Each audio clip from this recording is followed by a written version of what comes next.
What's going on, Cardinals fans? Welcome into the stream. Brenden Schaeffer here with you, ready to discuss another Cardinal win out in Oakland. Let's see how quick I can pull up the live chat tonight, as historically that's something that takes me a good bit of time. But I think I figured it out. I might have cracked the code as I pull up the software. Now, let me know if you can see me. Let me know if you can hear me as we aim to jump right in tonight, because it is after 11 p.m. I learned today that I will be on Hot Take Central tomorrow morning on 590 The Fan, KFNS in St. Louis, also 590thefan.com. If you are not in the St. Louis area and you would like to listen to tomorrow's show, 7 a.m. to 10 a.m. on KFNS, 590thefan.com. Cam Jansen will be there. Cole Bartimas will be there. I don't think the cat will be there because he's still out there in Oakland. But I hear that Charlie Marlowe may make an appearance as well later on in the show, which will give me the opportunity on air to tease him about the infrequency of the Low Hanging Fruit podcast. As Charlie and I, there's been talk that we can record multiple times per week. I've yet to see it, but it's fun to tease Charlie because I do know he's a busy guy. But welcome into the stream. Let me know if you can see me and hear me loud and clear. Thank you, Allison. What's going on, Brian? What's going on, Corn? The grave of Einstein in the house. Nick is here. Jared is here. Scotty, Grand Slam Scotty is here. Gabe is in the house. Travis, Mike, Brendan, what's going on? What's going on, everybody? Trevor, what's up? What I want from you guys tonight, we're going to try to keep it tight on the stream tonight.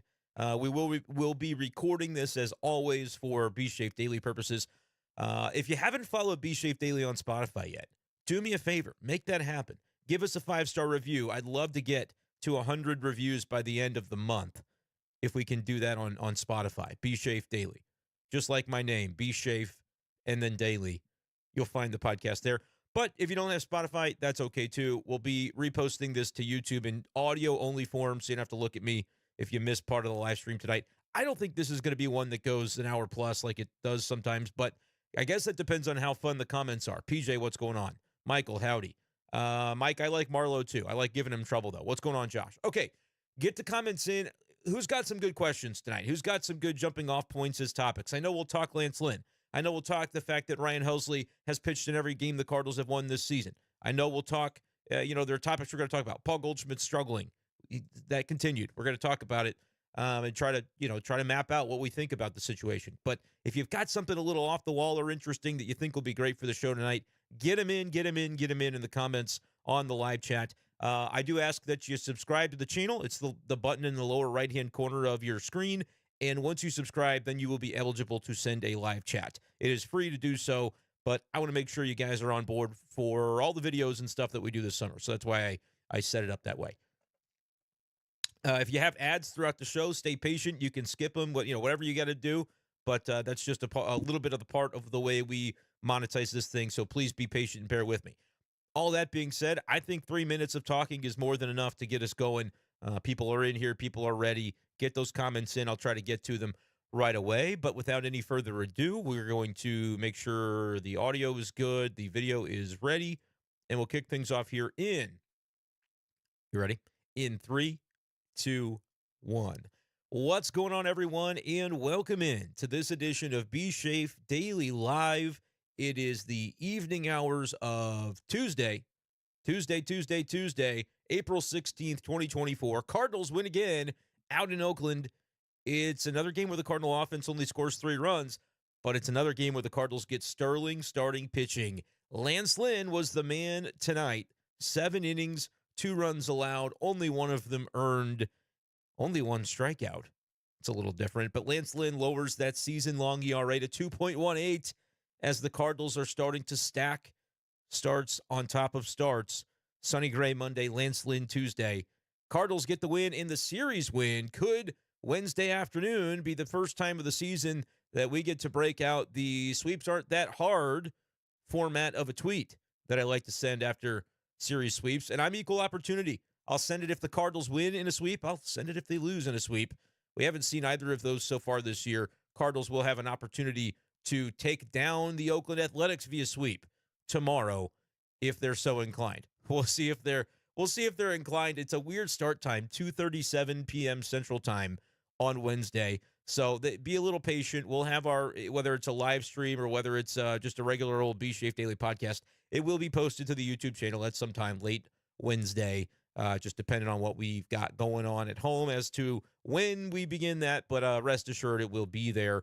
Of course, we would be remiss as well if we didn't make sure to mention tonight the passing of Whitey Herzog. A real shame, age 92, a Cardinal legend, a baseball legend, but certainly in Cardinal Nation, fond of Whitey Herzog with great memories for those of a certain age that can recall his incredible teams of the 80s. Obviously, I don't recall that firsthand because I was born in 94, but my goodness, if I haven't heard stories from my grandpa before he passed and my father, just talking to my dad on the phone today about some different Whitey things that I didn't really even know because I wasn't around for it. But that Cardinals fans of a certain age, man, that Whitey Herzog was St. Louis Cardinals baseball, as so many of the other Cardinal legends. Unfortunately, we've seen a number of those guys pass away in recent years. But Whitey, man, a titan of the game, and get those memories of Whitey in too, if it's something that you'd like to do tonight in honor of the White Rat, who passes away today at the age of 92. Was able to be there at the home opener one last time a couple of weeks ago. If you were there, you might have noticed he wasn't down there on the field, but they did show him up in the suite area wherever he was seated on the big screen, and fans got a chance to cheer for Whitey. Really sucks, but this is still an opportunity for folks to talk about the good times and the great memories. A lot of things synonymous with Cardinal fandom for a lot of people out there. Whitey Herzog represents that. You think about the style of play that his teams had with the way that they would just get after it. They would play good, clean, fundamental baseball. Defense was a priority. Base running was a huge priority. Doing the little things was a priority. And you know what? Credit to the St. Louis Cardinals tonight on the day that Whitey passes away. They had a little bit of an homage, I think, in the style of play that they had tonight, playing some largely good defense and certainly base running and doing the little things, productive outs, as the Cardinals scored their 3 runs tonight on, the sacrifice flies and ground outs, things of that nature. So the Cardinals did their due diligence tonight. They win the game 3-2 out there in Oakland. How about this stat? Ryan Helsley has pitched in every Cardinals win this season. I'll say it again. Ryan Helsley has pitched in every Cardinals win this season. The Cardinals are back to a 500 record. They're 9-9. Can they get over the hump tomorrow afternoon? Can they get the sweep? Can they get to an above 500 record? We're going to find all of that out in due time. But appreciate you guys for being with me here tonight. Get them in the live chat. All you got to do is subscribe, and you are eligible to participate. The the first super chat of the night is a clever one from Brad, who says the money that he contributed with the super chat is for my HVAC bill, because I did send a tweet out just a little bit ago, and you probably saw it. Look, not everything's baseball on my timeline. You never know what you're going to get. In fact, earlier tonight, I was out there in Jefferson City with my co-host of the Big Show on KTGR in Columbia, Andy Humphrey. We were interviewing Dennis Gates. We were interviewing Eli Drinkwitz, Johnny Walker Jr., stud defensive player for the Missouri Tigers. All that was going on.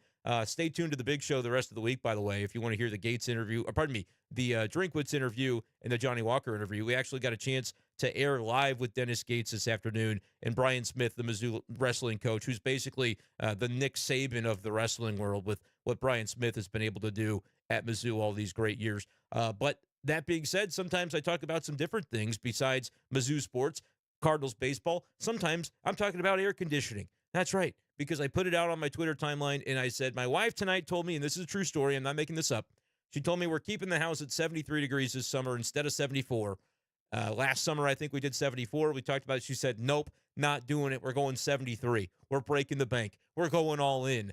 And I told her we might have to declare bankruptcy. It was a joke, Brad, but I do appreciate the super chat. And then I'm curious, too, what temperature do y'all keep your place in the summer? And am I out of line for sticking it at around 73? I think that's actually a fair compromise, but I'm not sure what other people will think about that. But thank you, Brad, for the super chat and the clever note attached to it. Okay, I am going to take a sip and just jump right into the comments because I don't want to miss any of your guys' comments tonight. Try to keep it a tight show, but let's get into some Cardinals talk. We know Lance Lynn was great. We know the offense still left a little bit to be desired. Paul Goldschmidt certainly is kind of going through it still. Make sure, though, to put a like on this video if you haven't done it just yet. Allison is the winner tonight with the first comment. That's a winner. Love these fast West Coast games. That's true. If you're going to start a game at 8:40, you darn well better finish it in about, 2.5, 2:40. What did they end up with on the time of game tonight? 2:29. That is, you know what? For all the things you may say about Rob Manfred, I will say I'm not so bad with the old pitch clock at this point in time. Joe said Lizard Schaefer living in the terrarium out there. 74 degrees. That's funny. That's good. Folks, I tell you what, it costs money to cool the house. And when you look at the, what is it, Ameren? I forget. When you look at that electric bill some months, you notice it's a little more in July and August than it is in some of the other months. And that'll sometimes curb your behavior. But I think my thing is going to be I'll just turn off all the lights around the house and we can keep it a little bit cooler inside. I think that'll be a good compromise this summer. Let's hear it for Lance. That's Mike. Way to keep him in the game just for tonight. I'm going to ignore that he gave up another home run. How about that home run, too? A couple of things happened on that home run. One, it was hit a mile high to where I thought it might have been a pop-up to the second baseman. It wasn't. Left the yard. Number two, Jordan Walker was going back on it. If you were watching on Bally, there was some floating advertisements there on the wall. And for a moment there, Jordan Walker completely disappeared. I was afraid. Where did he go? I couldn't find him. I couldn't find the baseball either. It went over the wall. Solo home run. Again, skyscraper. It is what it is. Lance Lynn's going to give up some home runs from time to time. The Cardinal rotation as a whole is going to give up some home runs from time to time. But the thing is, you can kind of live with the solo jobs, can't you?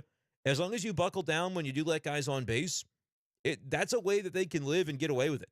The other run that was scored, I believe, was on the Mason Winn throwing error where he tried to make a sensational play, ended up throwing it into the camera well, which allowed the runner, or the batter rather, to advance to second base, and he later scored on a single, and then the next batter made an out, so that's why it was an unearned run. Wouldn't have been scored if not for the error. Lance Lynn pitched really well. Pretty efficient, too, to get through 7 innings the way that he did. How can you find a way to be efficient? Well, you don't strike anybody out. Only struck out one, but he only walked one as well, and it was on a full count pitch that I thought maybe was, the umpire could have given it to him if he was so inclined. Lance Lynn's efficiency was something to be really excited about tonight. And I said it, I forget which show because I do too many of them. Hot Take Central, Low Hanging Fruit, The Big Show, B-Shape Daily, the live streams. I forget when I said it, but the notion of sort of why didn't the Cardinals get a number 2 that was comparable to Sonny Gray where they could really have a 1A, 1B? Well, I understand the concern. I will say, and I have said, what if Lance Lynn is that guy, right? I said before the season, for me, he's probably my number 2. Even over Miles Michaelis, and so far the numbers are bearing that out. I'm not saying Lance Lynn's going to have a 2.18 ERA, but what I will say is that currently Lance Lynn has a 2.18 ERA. He has pitched really, really, really well, and we haven't really seen him unleash what he's capable of doing on a larger extent just yet because you had the rain delay the first time he pitched. It was a downpour. The second time he pitched, he was going shorter in games. He had the home opener game where he gave up the home runs, and that chased him in the 5th inning. Lance Lynn is just kind of getting warmed up, and I feel like he could be a legit number 2 in a playoff rotation. Is he going to be? I don't know. I'm just saying that's within his range of outcomes. We don't want to get carried away from the early going, but don't you like what you're seeing from Lance Lynn? And can you give, may make you uncomfortable, but a little bit of flowers to John Mozeliak for going, you know what, identifying that at this point in his career, Lance Lynn still had something to give. I think that's already been proven true. Even if Lance Lynn begins to struggle at some point later on in this season, I think the idea that he's got something left to give to this game and to a rotation that's looking to contend, I still think that's already something that you can mark in the yes column as Lance Lynn has looked really, really good. Jump into Travis because he's jumped in on the super chat. Happy my algorithm led me to your page as a night shift worker, loving the late night recaps. Final note, Travis, you did super chat me, so I do have to read it, but he said ILL. You can't spell Illini without 2 L's. I get it, though. They got the better of my Mizzou Tigers this past year in basketball. Can't wait till that football series resumes, though, big boy, because I think we'll take you. But, Travis, appreciate the super chat, my friend. And thanks for watching late night. We love these late night lives, and if y'all didn't watch them, I would just go to bed. I wouldn't be doing them. Trevor said the offense is down bad. They have to get this figured out like tomorrow. It'd be nice, wouldn't it? They're facing Paul Blackburn tomorrow. Steven Matt's on the mound. 2:37 p.m. Central is going to be first pitch. Paul Blackburn, so far this season, though, I will say this, Trevor, looks like the kind of guy that might eat the Cardinals up. 3 games pitched. He has not given up an earned run, and it's not that he's striking everybody out. He's pitching to some effective contact. 19 in the 3rd innings and 11 strikeouts on the season for Blackburn. The whip is 0.72. So he's letting his defense work. He's letting the soft contact, I would imagine, do its job. That could be a little bit dangerous for a Cardinals team that has at times gotten overly aggressive. And I get it. You want to be aggressive, but you also want to just be aggressive on the pitches that you can do damage with. I feel like the Cardinals sometimes are content, not that they're content to do it because they're not loving that it's happening, but they're making contact and it's not always particularly loud or damaging contact. And it seems as though the type of pitcher that Paul Blackburn is the type that's going to bait you into exactly that. So can the Cardinals try to find a way to rise above it on Wednesday afternoon? We'll see what kind of lineup ends up getting put out by Oli Marmol. It was good to see Brendan Donovan back in the lineup tonight, despite getting hit in the back of the knee, or the outside of the knee, rather, in the game on Monday. Is there going to be a day off for him at some point, day game after a night game? We saw both catchers in the lineup tonight. Will one of them get the afternoon off tomorrow? How will Oli Marmol sort of align that? We'll have to wait and see. But yes, Trevor, you're 100% right. The offense getting going would be huge for this Cardinals team because they're getting the pitching. They're getting the pitching that they need to be able to succeed. They're doing all of this to get to a 9-9 record because the offense is still at a spot where it is below average and it's toward the bottom end of the league in terms of production. I'm sure I can find the numbers here real quick for you. They came into the game, I want to say it was 23rd in OPS on the season across MLB. And at this point, I don't know that they did a whole lot of favors for themselves tonight. We'll see if I can get that to sort out here momentarily. Cardinals coming in, they're now 23rd, tied for 23rd, according to the updated numbers. I think MLB updates them live. 657 is the team OPS. And if we take a look at runs scored, as the Cardinals, man, they love scoring 3 runs. But look at the number of games they've scored 3 and 1 this year. I don't know how sustainable that's going to be.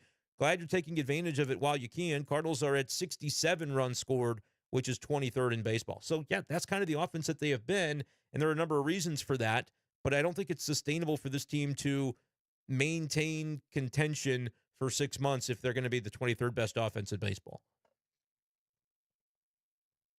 Brendan, what's going on? He says, well, I'm sure you're exhausted. Love being able to throw these on while I lay down to go to bed. Series win. Hope the sweeps aren't that hard. Just play the blank. Tweet tomorrow comes to fruition. There is a chance for the sweeps aren't that hard tweet. They are fun. I like that people have gotten excited about those over the years, I should say. I think it started with Ryan, Twitter man Ryan, who I went back and forth with, and then I just started doing that every time the Cardinals would get a sweep, and then, alas, when they're swept themselves, that ends up being the tweet that gets sent out. I'm at bschaefer12, by the way. I've been trying to kind of get more people to learn about the YouTube and to learn about my podcast, Daily Cardinals podcast on Spotify. And so when I've been getting new Twitter followers the last few days, I send them a little DM and say, hey, here's the YouTube if you're not familiar. I appreciate your follow. Check out the podcast if you're interested. And a lot of folks are already going, yeah, I already watch you every day. I'm like, oh, okay. But they just found me on Twitter. So if you are in that boat or you follow me on YouTube but not Twitter, it's at bschaefer12 on the Twitter tweets. Just a quick shout out to that. Allison says, Lance Lynn having another great start. Love that he was able to go 7 innings. Helps with the bullpen. It does help with the bullpen because then you get a JoJo Romero who's rested, ready to go. He's looking fantastic still. 1.86 ERA. Scoreless inning tonight. A good little fist pump when he ended the 8th. Ryan Helsley, 7 saves. I've been telling you. I'll tell you again. He's going to have a great season. He's having a great season. And tonight, he didn't look like he had his best stuff. I will say, a little bit erratic with the command at times, but it didn't matter. He didn't walk anybody, didn't allow a hit. He strikes a guy out and ends up getting the save. 7th of the season. Helsley has pitched in every Cardinals win. I don't know that that's going to be maintainable for the entire season, and you probably should hope that it's not, because if the Cardinals are going to make the playoffs, they probably need, 84, 85, maybe more wins, and I don't think Ryan Helsley's going to pitch 85 times this regular season. But for now, it is an interesting stat, and he's been absolutely nails for basically every game that he's pitched this season. And the one that they lost, I'll say that there was some extenuating circumstances on that, and I really don't even blame him. It was, I think, the Alec Boehm hit over the third base bag that just happens sometimes. Put a good piece of swing on it, and that's not even a phrase, good piece of swing, but you know what I mean.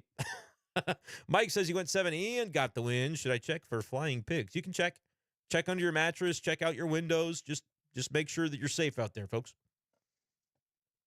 Grand Slam Scotty says another 3 runs only. Need to start putting games to bed so we don't have to rely on pitching so nervously. Yeah, that's another thing that's impressive about what the bullpen is doing, because they're pitching in a lot of situations where it's tight. The scores are tight. It's tight because the offense hasn't really done its legwork to be able to get those games out of reach. Like, how many of these saves for Helsley have been the 3-run lead kind? I know a couple of them have been, but not a ton. And lately, we're seeing some of those that you're just kind of riding the rail. Certainly was the case tonight. Let me check this out. I'm just going to go back for a number of days, as many days as it compels me to do. Cardinals scored 3 runs tonight, 3 yesterday, 0 on Sunday, 2 on Saturday. Yes, they scored 9 back on Friday. That was fun. They scored 3 in the finale against the Phillies, 3 in every game against the Phillies. So that's what, 7 of 3 or fewer in the last 8 games. Am I counting that right? 1, 2, 3, 4, 5, 6, 7, 8. 7 of the last 8. Actually, 8 of the last 9 because they scored only 3 in the Kyle Gibson game against the Marlins back at Busch on that series finale. 8 of the last 9, they've scored 3 or fewer runs. 9 of the last 10 if you extend it previously to the Saturday against Miami. They scored 8 in the home opener. So what's that? 9 of 11? I know this is math and it's not that fun. Series finale against the Padres only scored 3. So you're looking at 10 of the last 12, 3 or fewer runs scored. And the fact that the Cardinals have won, what? 1, 2, 3, 4, 5, 6 games in that time? It's unbelievable. The pitching that they've gotten so far is more than anybody could have asked for. It's going to be time soon for the offense to carry its weight. And then if it happens, even if the pitching takes a bit of a step back, you're going to see a competitive team. I know I get comments every day on YouTube. These guys stink. This team sucks. Whatever, blah, blah, blah, blah. I get it. You're frustrated. Last year sucked. It really did. But I don't think this team is quite the same as last year. That's not me saying they're going to win the World Series. That's not me saying they're even going to make the playoffs. But, I mean, they're competing in a different way than last year's team. I think we've seen enough right now to know that. But is that enough to make the playoffs? It might not be. How could it become enough? The offense starting to do its part. They're getting away with it right now, but they're not going to get away with it forever. And if they do, it'll be a damn shame because they could go 82-80 with a really, really good pitching staff if this is the team that we're going to see all year long. And that just isn't the way it was supposed to be. If this pitching staff is going to pitch as good as it is right now with guys like Lynn and Sonny Gray and the bullpen doing its job in particular, I know Gibson, I know Michaelis, those guys are going to have to come around. But, and I mean, Steven Matz, I saw a stat where, and he'll pitch tomorrow, so maybe this won't end up being the case for very, very much longer. But Steven Matz has like the best ERA in baseball since a certain point in last summer, which is just, I mean, maybe not something that people would expect or necessarily anticipate with the way they feel mentally about Steven Matz. But Steven Matz has done a really solid job as well. The Cardinals are getting the pitching that should have them in a much better win-loss record. It's the offense right now that hasn't done its part. But because they're getting away with it, maybe that gives the offense a little bit of time to sort of settle in and then recognize that, hey, they're going to have to do their part too, and maybe that can coalesce a little bit in the days to come. We'll see. Gabe wants to know the betting odds for the offense to score 3 runs. Well done, Lance. Yeah, we just went through it, man. They score 3 more often than they don't score 3. That's for sure. 7 saves for Helsley. Allison, you're right on. A great start to the season. And a series win at Oakland should keep the panic spreaders at bay for the time being. That's from Travis. No, those who are truly panicking or who kind of just like to just be upset about things, they'll say it was Oakland, it was the A's, it doesn't matter. You know that's the way it'll go. That's okay, though. Mike says, see ya, hear ya. Helsley again. Brian, what's good? Yeah, we're just getting all the what's good comments. I appreciate y'all. I shouted y'all before the start of the B-Shape Daily portion of the podcast, so you heard me. Chan the man, what's up? Brenden, is there a universe in which the Cardinals are willing to spend Edwin Diaz-type money to keep Helsley as their closer? It's a good question. Let's take a look at the Edwin Diaz contract. 5 years, 102 for Diaz, man. I hate to say that there's not, but no, I don't think there is a world in which they'll sign a reliever for $100 million. The only exception would be like if they went on a World Series run and he was just the most prolific, incredible reliever in baseball and everybody knew it. Maybe then they would say, yeah, the fan sentiment is so high, we're gonna get a little nuts and build this guy the statue. Like if he went on a Jordan Binnington type run and they were able to win the World Series because of it, Jordan Binnington got that contract after the Cup run. That's sort of what it would take.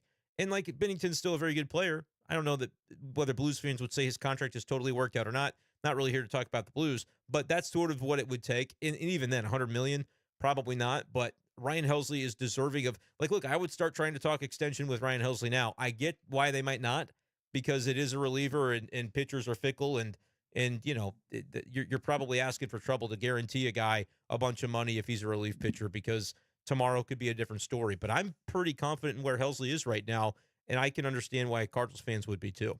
KPM says the Cardinals ever going to score more than 3 runs in a game? I don't know. I think they will eventually, but will they ever do it twice in a row?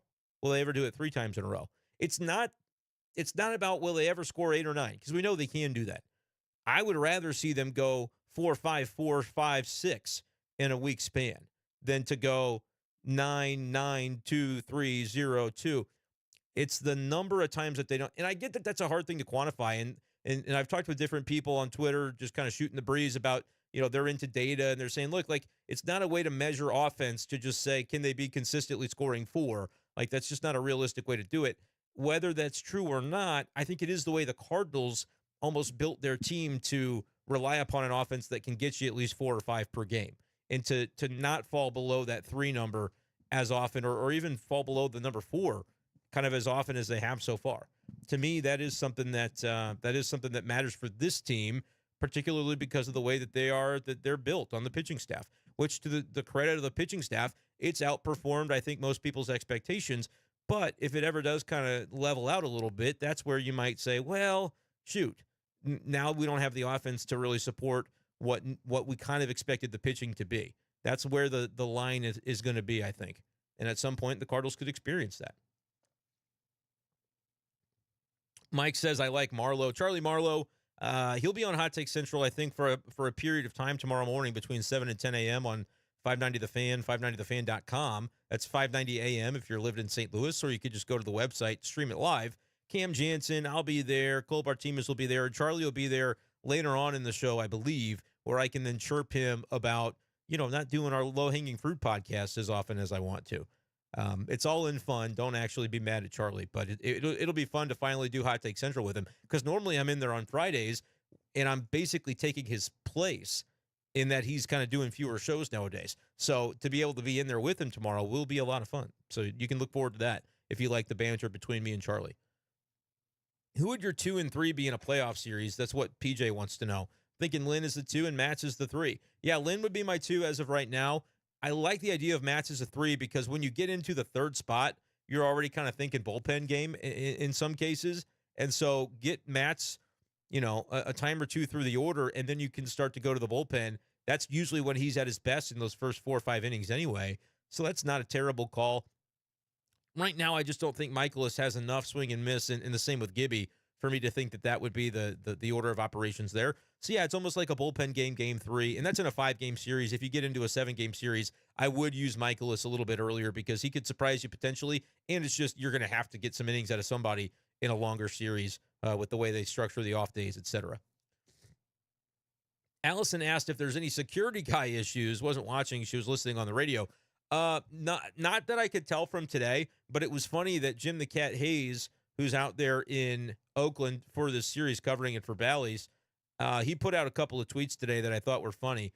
The first one, I'm going to find this for you guys here. The first one was referencing a nickname that the security guard out there in Oakland gets. I'll read this directly from Cat's Twitter timeline. Quote, some of the local folks tell me that the guard that Ollie redirected is known as In the Way Ray. That's his nickname, In the Way Ray. He gets in folks' camera shots pretty often and unintentionally. True story. And then Willis replied to the Cat with a video of this guy In the Way Ray that had the dust up with Ollie last night. Earlier in the game from yesterday evening was in the way as Matt Carpenter was trying to walk by, and he basically backs up just unknowingly. He's standing on the rail, and then he backs up for no apparent reason and almost takes out Matt Carpenter. It was unbelievable. They kind of brushed shoulders, and it wasn't that big of a deal. But he kind of goes, oh, sorry, bumped you, didn't mean to. Trying to extend the IL stint for Matt Carpenter. Probably hurt his other oblique because of that. I can't believe it, Ray. But yeah, that is hysterical, because it does seem like this guy just tends to not have a major awareness of his body in space and where he's operating, which is kind of a curious trait for a security guard for an MLB team. Anyway, he seems like a nice enough guy, but it has definitely been a funny kind of side quest during this series. There's no doubt about that. Hit that subscribe button in the lower right corner of the screen. Let's get 10 more likes. We can get this thing to 50. I'm sure we can do it as we approach the 30-minute mark of the stream. Let's go ahead and get back into the comments so I can roll through these for you guys. Josh wants to know if there's any pre-arb or in-arb year guys that I think the Cardinals would look at extending this season / offseason. Brendan Donovan would be one that wouldn't shock me, but it may be that the Cardinals have sort of decided to shy away from that type of roster management. And especially because right now it's going to depend on the season and the way the team is playing and whether or not they feel like they're going to commit to some of the other guys like Goldie, like not trading Arenado. Like if they're going to continue to be a competitive team and go for it each and every year, they don't have a step back this year. They stay in the mix competitively. That could be a different situation than if they have to take a step back and maybe they're not looking as much at extending and building out the core. Elsewhere, I think Donovan's one that you can trust that he is what he is and is an important cog in this machine. Elsewhere, it's like, yeah, a guy like Jordan Walker could if he hits consistently. We haven't seen that yet. Lars Nootbaar is another one that's going to be interesting really soon too. Depending on the type of year he has, I could very much see a Nootbaar extension by spring training next year. So I'll say Donovan and Nootbaar are the two leading candidates in my mind. But nothing is guaranteed because we haven't really seen that type of move from the Cardinals in as recently as we used to with the Allen Craigs and Colton Wongs and DeYoung. And a lot of guys got those deals. And maybe the Cardinals are shying away a little bit more from that in more recent years. B. Burke said, let's get the sweep tomorrow. Don't be satisfied with just a series win. Yeah, this would be a great opportunity. Get above 500 for sure. Josh said, Lance doing exactly what he was brought to do. 7 innings, 1 earned run. You love to see that. Jared says, hey, a win is a win. That's all he's got to say, which is a reasonable thing. The Grave of Einstein says, Oakland was making contact with everything, only allowed 1K for Lance, but his stuff was good today. So that's honestly just that's good on Oakland. Yeah, I mean, that's really all you got to do. You don't have to get a bunch of strikeouts, but if Oakland's putting the ball in play on you and your stuff is good enough that they're not barreling it up, and sometimes they do barrel it up or they have a good hit and your defense takes it away. That's what Victor did. His first play of the game, diving and making that play in shallow center, had to put Victor on the thumbnail today for that play. That was a nice one. Goldie Arenado Walker on pace for 18 homers combined. That's GB.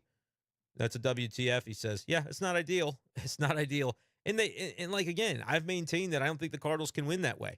If Goldie has 7 homers this year and Arenado ends up with 9 and Walker ends up with 6, they're not going to win. They're not going to finish above 500 with that. They need those guys to be more productive. Could there be a world in which Ivan Herrera hits 25 and that makes up for some of it? Sure, I guess.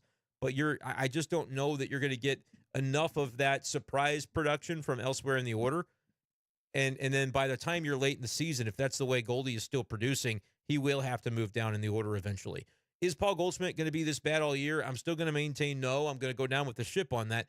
But I think it is time to acknowledge that Paul Goldschmidt may not be the MVP candidate that he was 2 years ago ever again. He may not be even the guy that he was last year, which by all accounts was disappointing to only have an 810 OPS. He might be an 800 OPS. He might be a 780 OPS. And if that ends up being the case, the Cardinals are going to have a different thought process about whether or not they want to extend him in the offseason. Chan says, are we going to get some draft coverage this year with the Cardinals drafting unusually high? We'll talk about the draft for sure as it gets closer. I think it's over the All-Star break, so there's some different things that'll be going on. We'll talk all sorts of things, Chandler, on the YouTube channel, but it's a little bit early, I think, right now to get too deep into it. But I know that there are Cardinals fans out there closely watching what the collegiate players are doing because the Cardinals are going to get a good one. They're definitely in that mixture for some of the premier talent, which is unusual compared to where they usually finish. Clay asked if I caught the chirp on the broadcast. At least one security guard knows how to get out of the way. That's funny. I don't know who said that. Was it Chip or Brad? That is pretty funny. Grand Slam Scotty laughing at Brad, who gave me the super chat, making fun of my air conditioning tweet. I don't know, 73 degrees during the summer. I don't think that's too crazy. We'll go Ian here. He said another good 3-run win. I'll take it. Atmosphere in the ballpark was even quieter tonight. Cannot imagine what tomorrow's day game will be like. Yeah, I want to find the tweet from Mike Claiborne because he tweeted out the attendance, and he also tweeted out a video where he said if you want to guess the attendance, you could just instead count. It'll probably only take you maybe the 3rd inning, if not sooner.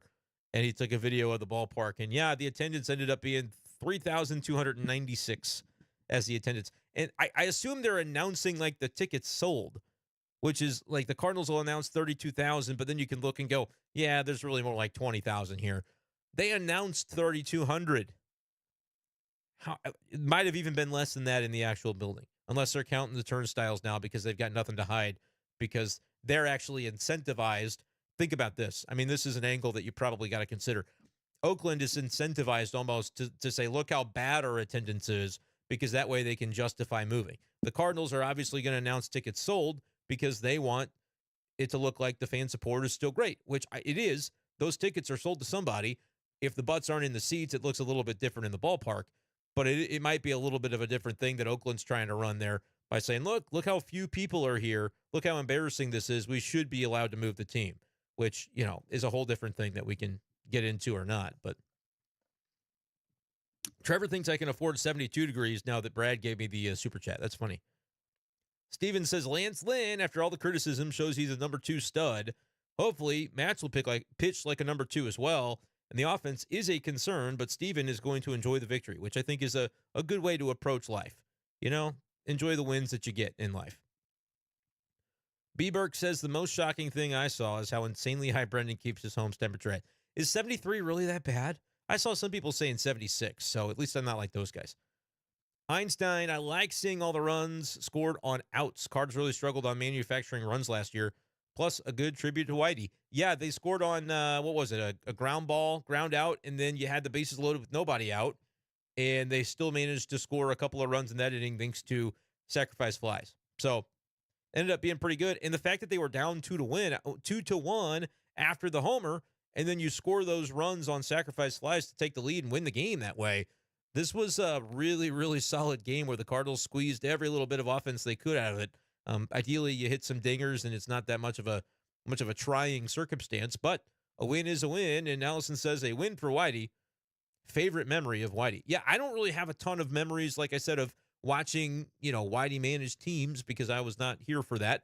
However, I'll share the one that I shared on the radio today, which is a silly one, but again, just kind of get a sense for what my level of interaction. I just didn't have much, but he was around the ballpark, and you'd see him around for sure in recent years.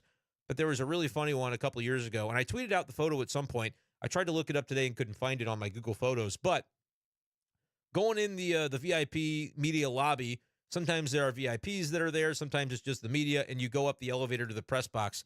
And Whitey would be sitting down there oftentimes if he was at the ballpark pregame, just kind of hanging out in the AC, and there were couches down there.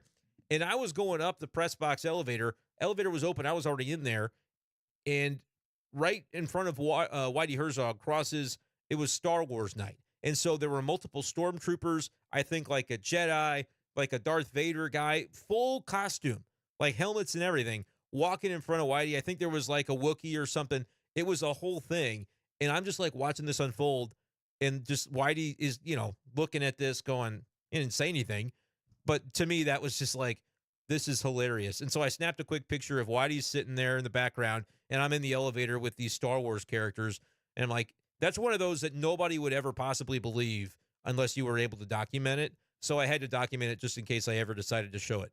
So that's not what you were asking for, Allison. That's absolutely not the type of memory that you were looking for. But, folks of my dad's generation certainly have the memories. My dad was asking me today, do you know about when he grabbed Gary Templeton and basically threw him down the stairs because he didn't like the way he was acting toward fans? I said, honestly, that sounds vaguely familiar, but I'd have to look it up. I'd have to go read about it. And that's the kind of stuff that Whitey did things his own way. He did it his own way. He built that 1980s roster his own way by making a bunch of trades. Some of those trades I imagine weren't popular at the time, but they obviously ended up working out. And he went and got the guys that he believed could play his style of baseball in St. Louis. And he definitely did. Yeah, somebody shouted out my hat. I will say, Happy Dad, they're not a sponsor of the program. I would love for them to be if they want to give me some money. But I got the hat. My aunt gave it to me for free, and I think it's cool. And I'm a dad, and I'm happy. So I wear the hat. But, yeah, it is kind of fun. You see those on the podcasters all the time. And it's like, oh, man, he must be getting a bag of money. I'm not. I'm giving them the free advertising for today, I suppose. Give me 1 second because I got to sneeze. Well, that was embarrassing to not turn the camera off for that, but hey, it happens. Live radio. Live radio, folks. Okay. We're 40 minutes in, and I haven't stopped talking. Let's see. Drew says that Lynn was great. Brad says Lynn looks like two things. He DGAF, which we know what that means. Number 2, Cy Young or bust. Yeah, he's playing well. He's pitching well. He's not striking out a bunch of guys, so that'll hurt him in the Cy Young voting. But Cardinals don't care. He's given them exactly what they signed up for. We're making fun of 74 again. Somebody said 65 degrees in the summer. Must be nice, Rhino. Must be nice. You got that big bag. Rena, welcome into the stream. Winn with another throwing error after making an amazing defensive play. Would you like to see him continue to try to make that play because he possibly could, or hold on to the ball a little bit more? I like that question, Rena. And honestly, I'm cool with Mason Winn trying to make the play.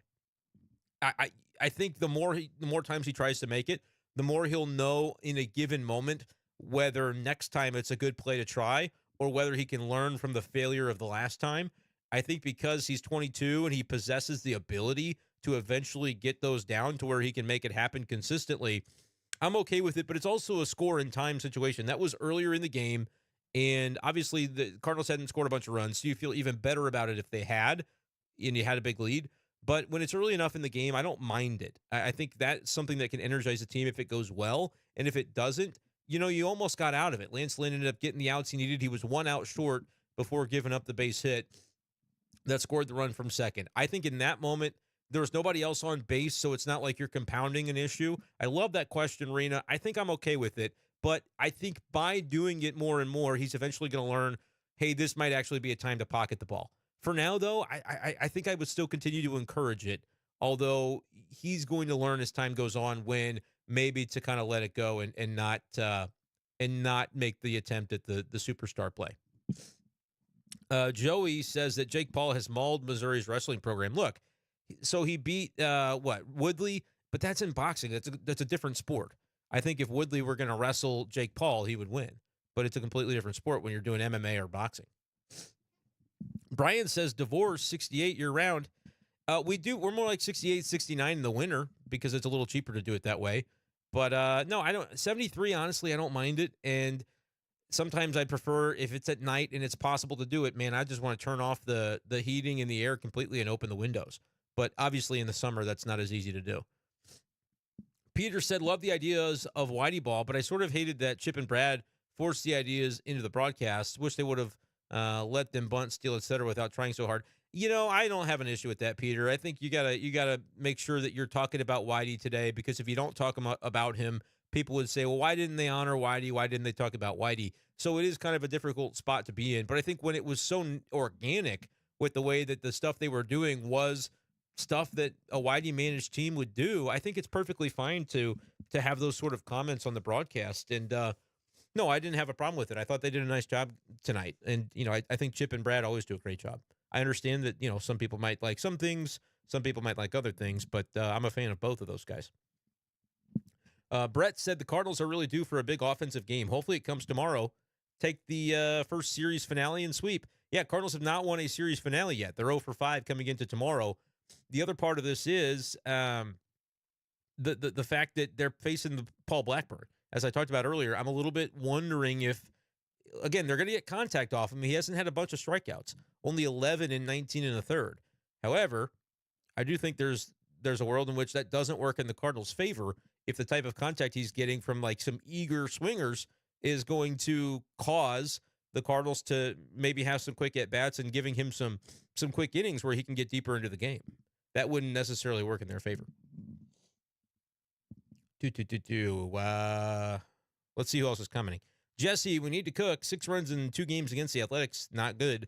No, the offense has struggled.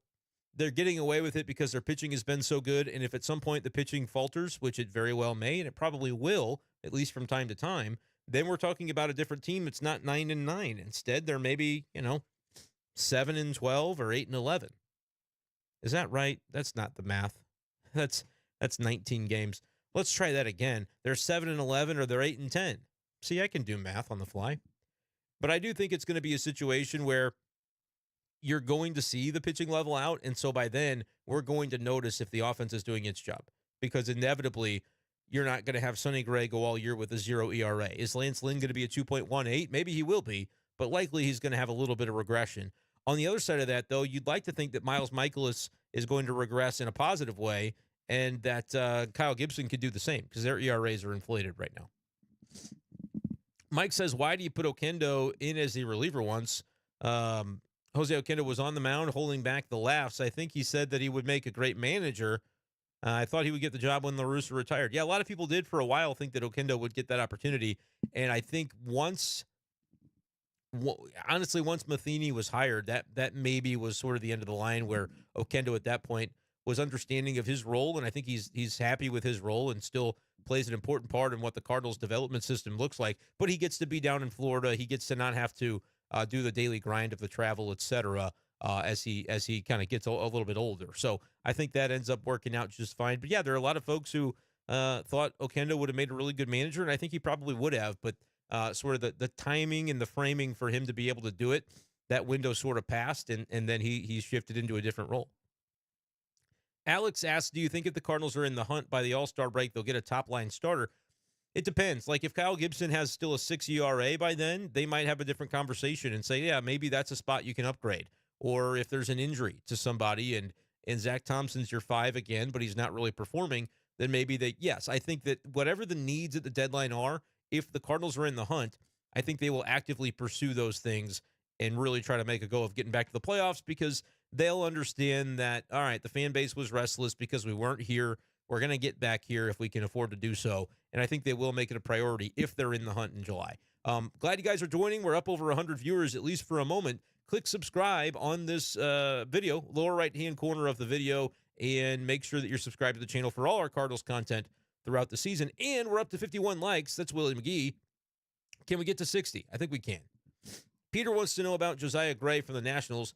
All-star out of nowhere, which, to be fair, every team has to have one all-star, and so I think that's why he was for the Nats last year. He struggled this year, but I truly think he's going to be cheap and is probably a decent 3-4.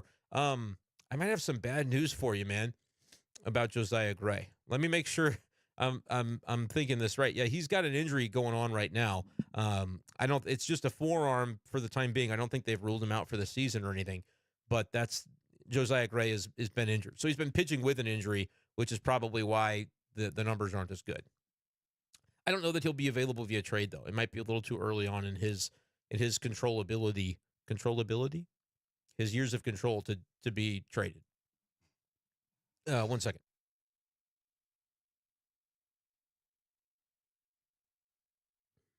Alex says JoJo has been his favorite bullpen arm. Goldie is making Corn mad. Mike says, when you're right, you're right. Lynn has earned every bit of the $12 million so far. Hope he can keep it up. He still makes me nervous. He only makes me nervous when he's not pumping strikes. When he's getting into too many 3-ball counts and he's wasting pitches. That is absolutely not what he did tonight. So you got to feel good about the way he pitched and just commanded the zone.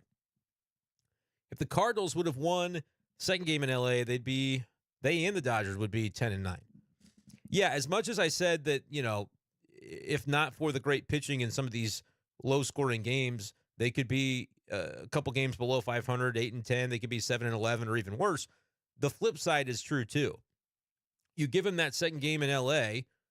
or the game in L.A. that went to extra innings. I think there was one in extra innings. Whatever the case was, the close one that they didn't win. You give them that one, and now I'm struggling to remember. I think the Cardinals might have won the extra inning game. It doesn't matter. There was another close one in L.A. Maybe you give them that one. You give them the extra inning game against Philly. Suddenly they're looking like one of the best teams in the league. So the margins are very slim this early in the season, but certainly there's again, you're in a spot now. I think the Cardinals are 9-9 Ray, so I don't think they could be 10-9 because they've only played 18 games. But I hear you. I think the sentiment is 100% true there. I think they're 9-9, aren't they? Let me double check that. We could check the standings too, MLB standings. Let you guys know what's going on there.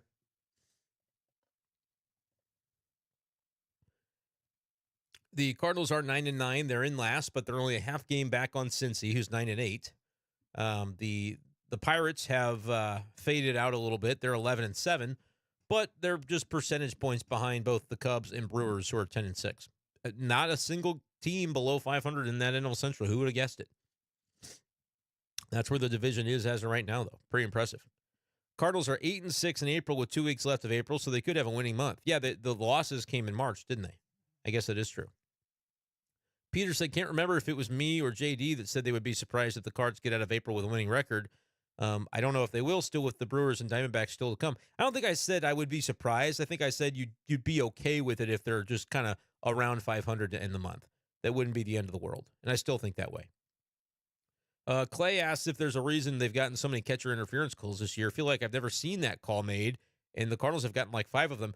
Honestly, that could be one of the things, and people won't like to hear this, but if there was something that the Cardinals have noticed about catchers in the league, that's something that maybe Ollie Marmol might have gone over in some meetings back in spring, and it might be just a certain example of knowing the scouting report against some catchers that, like, hey, in this situation, he likes to set up like this. Don't be afraid to let it rip and almost intentionally draw it. You're just in the path of your swing. You're not doing anything crazy.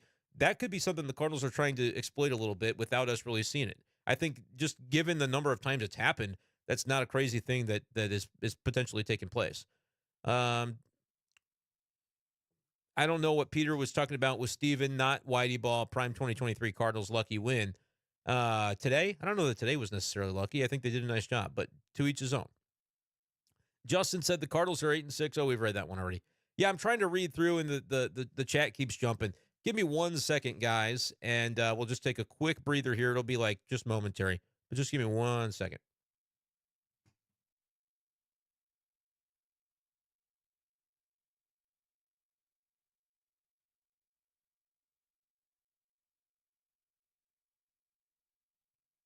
Okay, we're back. We're back. All right, let's continue. Sometimes I know that on the replay, too, that's probably annoying when I stop like that. That's the other reason that I end up taking the audio of these and clipping out some of the long pauses that I have, just because I know that some people might prefer it that way. But I have to rest my voice sometimes, or I get, a little choked up or whatever, need a drink of water, stuff like that. So appreciate you guys for bearing with me. Einstein says that Matt's is a 180 RA.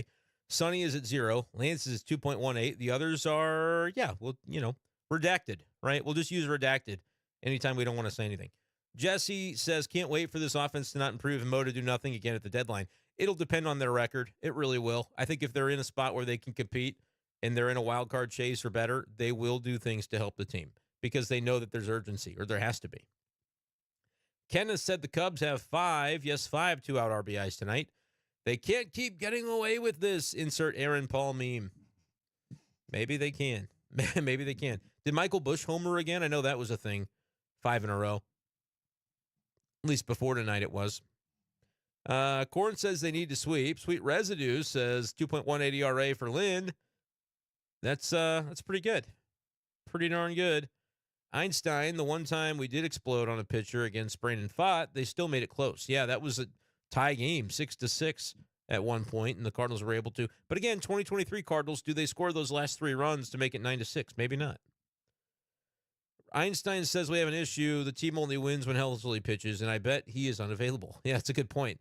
He probably won't be available to pitch tomorrow. Day game after night game after he's pitched a couple of times. So somebody else is going to have to do it. Somebody else is going to have to step up. Ray says the offense is easily fixed. Just have Ipe stop betting the Cardinals over 3. He's really bad at the gambling thing. Yeah, I don't think where Ipe is, he's doing much gambling right now. I think they got him. I think he turned himself in. Aaron wants to know if I listened to the best podcast in baseball. Last episode had a really interesting conversation between Kevin Wheeler and Derek Gould about various ways that Jordan Walker could take his approach at the plate. Curious for my thought. I'll be honest with you, Aaron, I don't listen to it often.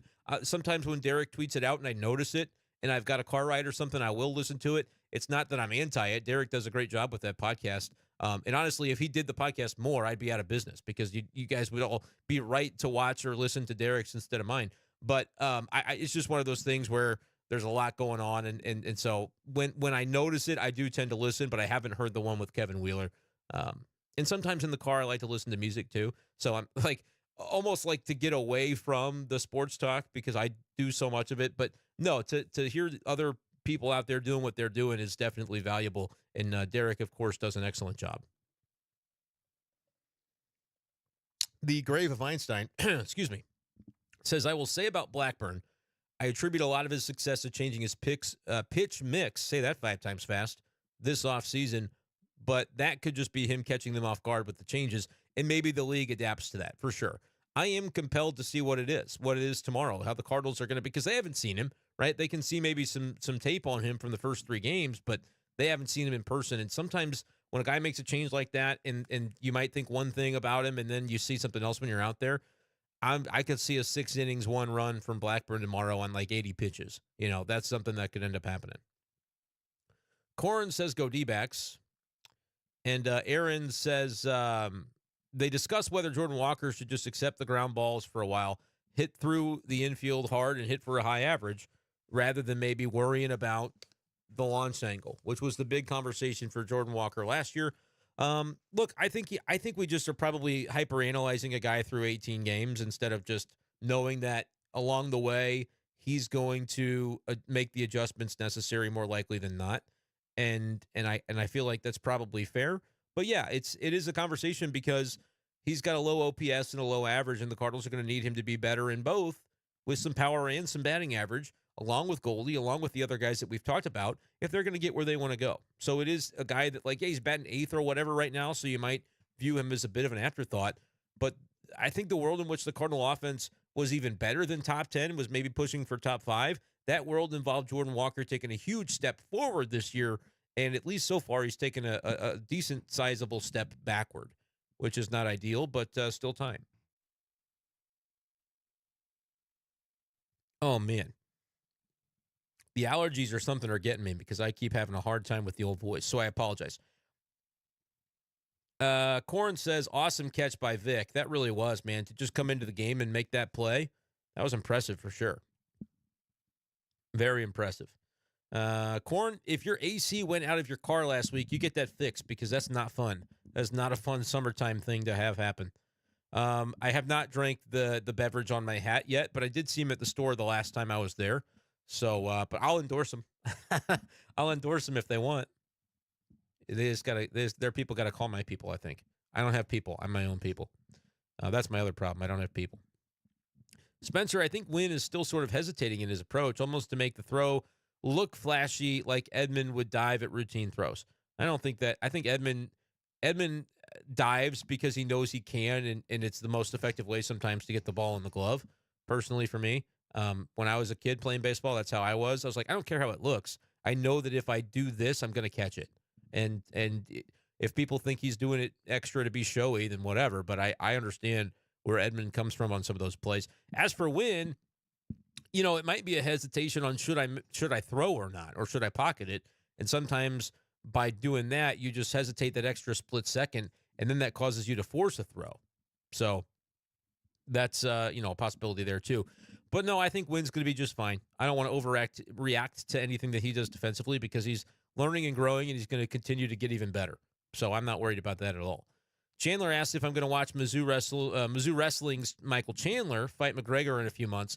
I don't know. If it's a pay-per-view, probably not. I'll just be honest with you. I don't tend to pay for the pay-per-views. I'm cheap like that. You guys know I have my air conditioning at 73, and I thought it should be higher. You guys know how I am. Justin says, what do you think the Cardinals will do at the deadline? Justin, I mentioned this already, but if they're in the mix and they're above 500, they'll get the things that they need at that point in time. Here in April, it's just too early to say what they'll need, but I do believe they'll be willing to get it. They'll be willing to get it at the time if they're in the mix because they know that urgency is important. Folks are reacting to the Cubs tied with the Diamondbacks. They're going to extras again, it looks like. Diamondbacks hit one late to tie it up. Ketel Marte, solo shot. And yeah, those are the kinds of things, guys. Josh, you mentioned the Ketel Marte home run. Those are the kinds of things that we, if I ever get the PS5 and we do MLB The Show streams, we can talk about the games going on. We can talk about Cardinals. We can just shoot the breeze. Eventually, I'm hoping to do that. And for those who like watching the show streams, that's what I envision to eventually be able to add to the channel here. Everybody talking about the Cubs D-backs. I like that you guys are watching that. And in this room that I'm in down here, I need to I've got 2 TVs out in the basement, but I need to reconfigure my setup so that I can be kind of watching over the shoulder too. Obviously not in the background because I can't stream what's actually happening on MLB games. But the other part of it is I would like to know what you guys are watching with those games too. Spencer says, I'm almost at 3,000 subs. If I really am close, guys, and you haven't subbed, can you please subscribe? Because getting to 3K would be really cool. In about a year, man. I started this like a year and 2 weeks ago. Goldie just struggling trying to get on base slyly, seasoned vet. Yeah, he got a hit tonight too, though, so let's not knock him too much. Josh is ready for Middleton to return. Imagine the bullpen with another healthy stud. Is Middleton going to be a stud? But he's an experienced guy. and we see what JoJo's doing. Everybody thought, well, spring training was a little rough for him. He's been completely good, completely fine. Helsley's been great. Gio has given up some home runs. You want to see those kind of curbed on the enthusiasm there.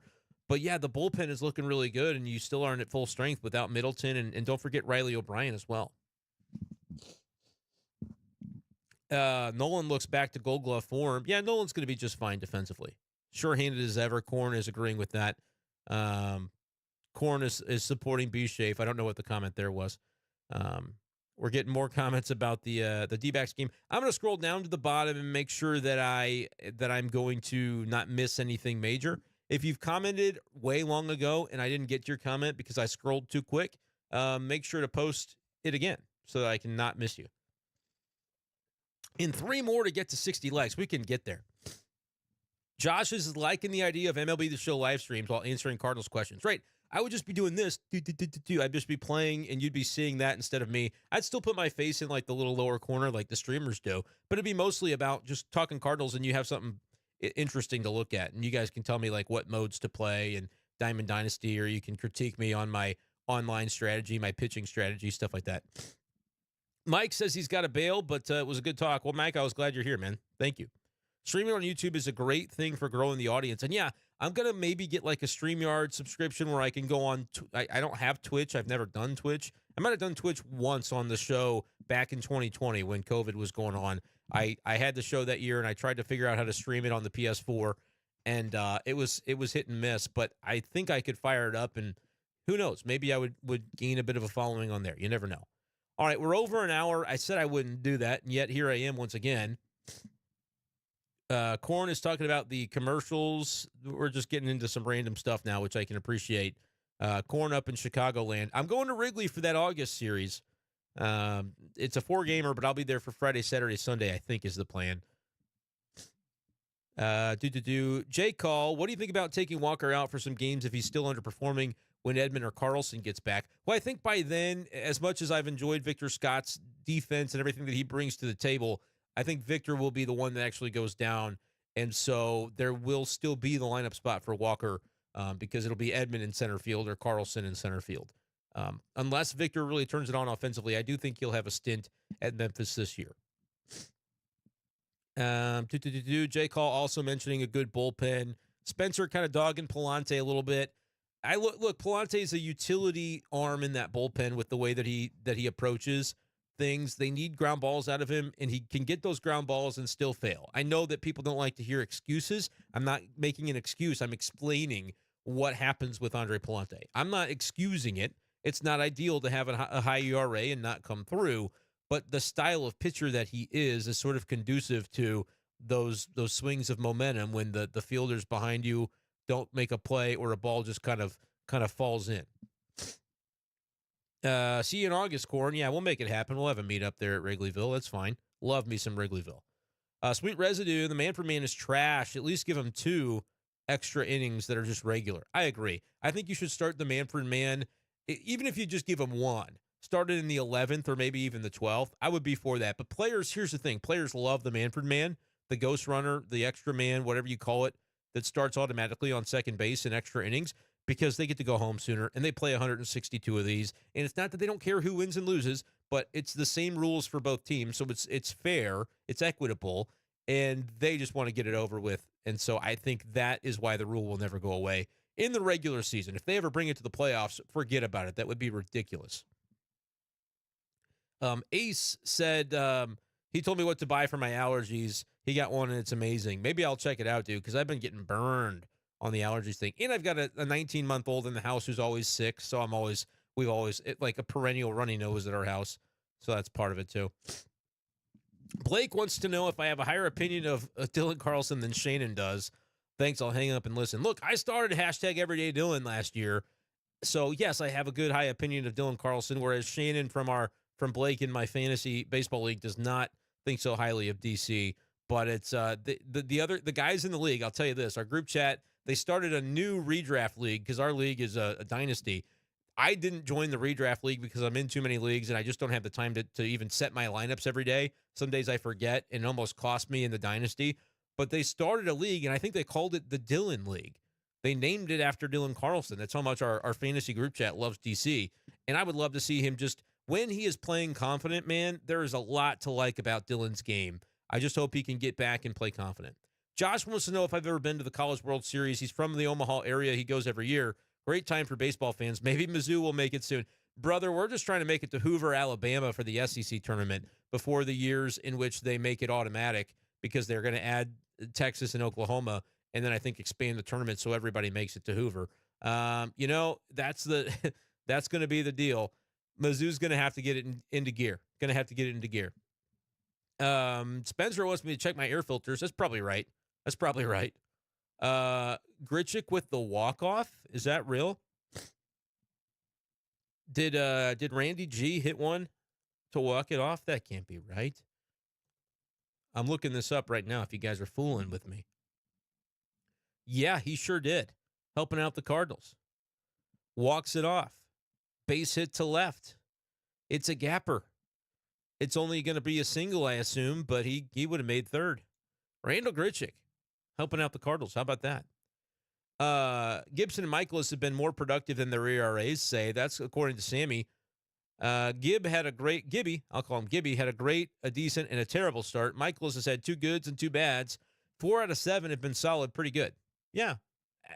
The ones you get beat up in are going to hurt your ERA more, but it doesn't affect any game beyond that one, especially if you're still doing what Gibby did, going 6 innings. You're not even burning your bullpen that way. Rhino says, in the way, Ray, not affecting play today. Cardinals win the series in the Bay area. That's good. That's a nice little rhyme. And this is the last question that I see right now. Adam, quick, if you've got him. John M., let me answer John's. Do you think Newt will be able to play some center field soon, or are they even willing? Victor and Ciani cannot keep taking so many at-bats. Yeah, it's kind of a conversation of, and this is honestly, I wish I would have seen this question earlier, John, because it's kind of the crux of the season in a lot of ways. Do the Cardinals have the gumption to continue doing what they said all offseason they would do in prioritizing defense, or do they start to panic about the lack of offense and say, you need Burleson in there more. You need, Donovan in left and Newbar in center and drop Victor from the lineup or drop Ciani from the lineup. Like, is that something that they're going to be willing to do? My thought is we won't see Newt in center unless the offensive woes get so bad that it starts to cause them to lose a bunch of games. Like, if they're getting, let's say Mats goes 7 in shutout and they lose 1-0 tomorrow, then it's going to be like, okay, maybe something in the lineup you need to jumpstart it offensively more than what they've done.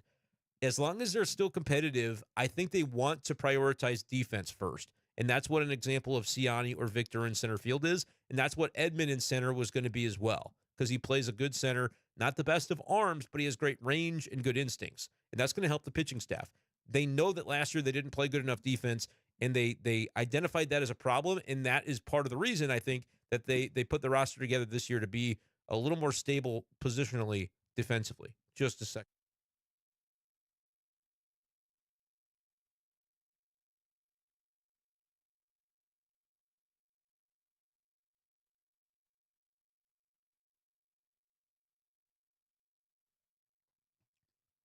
You didn't want to hear that. Y'all didn't want to hear that, so I paused it. No regrets. No regrets. Palante, a high leverage arm. When he misses bad. Yeah, and it's not that they're always using him in high leverage, but he's typically on with when there are runners on base and they're looking for that ground ball. So it is high risk, high reward when it comes to Palante at times.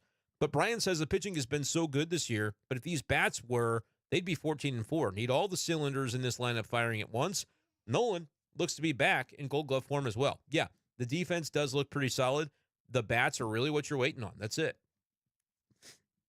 And the Grave of Einstein really is just desperate to know how Sem Robertson fits into the Cardinals right now. If he pitched tonight, I won't have the updated stats here because I'm pulling this up on Baseball Reference. He's got a 2.45 in the first 14 and 2/3 innings that he pitched through 3 games. 14 Ks in 14 innings. Pretty good. I like Robertson. He's got a weird little funk to his delivery, too. He's got some je ne sais quoi to his delivery. It was Gritch that walked it off. Yeah. Jay Call says if the pitching stays good and they get the small ball game going, I think this can work, especially since so many teams nowadays prioritize the big one-guy hitters and launch angle. Maybe the Cardinals can do it the other way. Yeah, I mean, it only works, though, Spence, if they, or who said that? J. Call, it only works if they continue to have great pitching. And that's a nice thought. It's nice in theory, but if you start giving up multi-run innings and guys aren't getting as deep into games, you'll quickly go, screw the small ball stuff. They need homers to counteract what the other side's doing. Einstein says, the voices in my head are telling me they just traded for John Gray and it'll become official at the deadline. Well, the voices in your head, you might need to unplug for a bit. Unplug for a bit there, Einstein. I like every time I talk to the grave of Einstein, I call him Einstein, and it can almost be like derogatory, like, okay, Einstein, but that's really his username on here. So what am I to do? What's a boy to do? Spencer said, I think they need Burleson in more, need the doubles. Yeah, it's kind of interesting. I want to take a quick look at Burleson. I know that Burleson's kind of the whipping boy for a lot of Cardinals fans because he played maybe arguably more and in a higher spot in the lineup a lot of times last year than he perhaps ought to have. But then he came in this year, had a pretty good spring, and was hitting the cover off the ball against Philly, and we haven't seen him for a while. He hasn't started since April 13th, and that wasn't even a start. He came in late in that game. I wonder if he's maybe dealing with something. They're trying to prioritize Herrera and other guys in the lineup, but his numbers were starting to come up a bit. He had 5 hits in the Philly series, and I wasn't on this road trip, and it's just like that might be a guy that people forget to ask about, reporters, I mean. I wonder if Burley might be having a little bit of an injury thing going on because we haven't seen him even pinch hit in like 4 days. So there you go. Blake, seriously, thank you for saying Robertson correctly. He told us how to say it. Most media members continue to butcher. I think most media members are on board with it now, but it is Sem Robertson. And it's even not like Robertson. It's more like Robertson. The way you say it is the way he said it in the Futures game video that they said, yeah, say your country and what your name is. And he said, I'm from the Netherlands. I'm Sem Robertson. And that's his name. So like when these guys are on video saying their name, that's how you know what their name is. And I think part of it, I will say, I'll poke the bear a bit. John Mozeliak, that video was out there already the day that they traded for him. And Mo got up in front of the microphone and said, well, Sem Roberts. And it's like, well, and actually, I think what happened is, I might be misremembering this, but I think it was Benjamin Hockman that asked about him. And Mo almost kind of corrected Hockman's pronunciation. I think Hockman did it right. And I can't remember if this part is true, but I think he might have asked me before we started, and I told him Robertson. But anyway, I might be making that up. But I remembered Mo did say Roberts, and then I thought, oh, that's not what it is. But that's okay. And by the way, another one that people may know, may not know, may not care, but I did ask Pedro Pages how to say his name, and it is Pedro Pages. So just so you know, not Pages. But I think sometimes the players that are from different places, they might try to just sort of Englishify their names for people. And I understand why they do that, because they don't want the headache. They're just good dudes that they don't want for you to feel guilty for messing their name up. But it's not, it's not Pages, it's Pages, that sort of thing. We want to get people's names right. That's the main thing. And even too, and this can be very difficult with not difficult, but time consuming, because I don't know how to do the keyboard shorten things, but Ivan Herrera has an accent over the A in his first name. Different stuff like that I think matters. Corn, the key to a good John Mozeliak impression is to not stay in it for very long. If don't try to impress anybody by doing a full sentence, just do a couple of words, or even just do you just kind of, you just do it real quick and then you go out of it. You don't have to clip it off, because I don't want Mo to be mad. Not that he would get mad, but that's what I'm saying. You just got to you say a word and a half, and then you drop it off the table. You don't try to do too much. I'm talking in baseball cliches right now about how to do impressions. You don't want to do too much. You don't want to try too hard. Aaron says Lynn and Mass can be decent number 3s. Miles can, but hasn't gotten much run support. Gibson was always a 5, and they do need another high-end guy.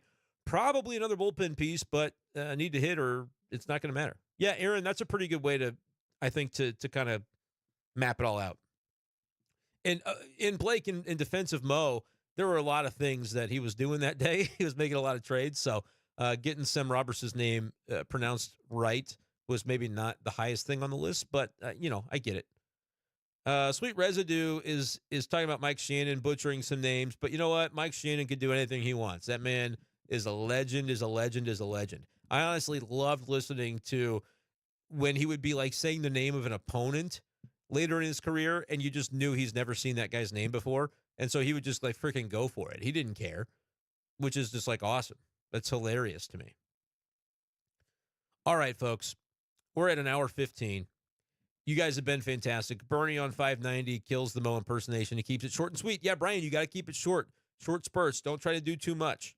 Do not put the clip on his desk, Corn. You're my guy, but don't lose my faith here.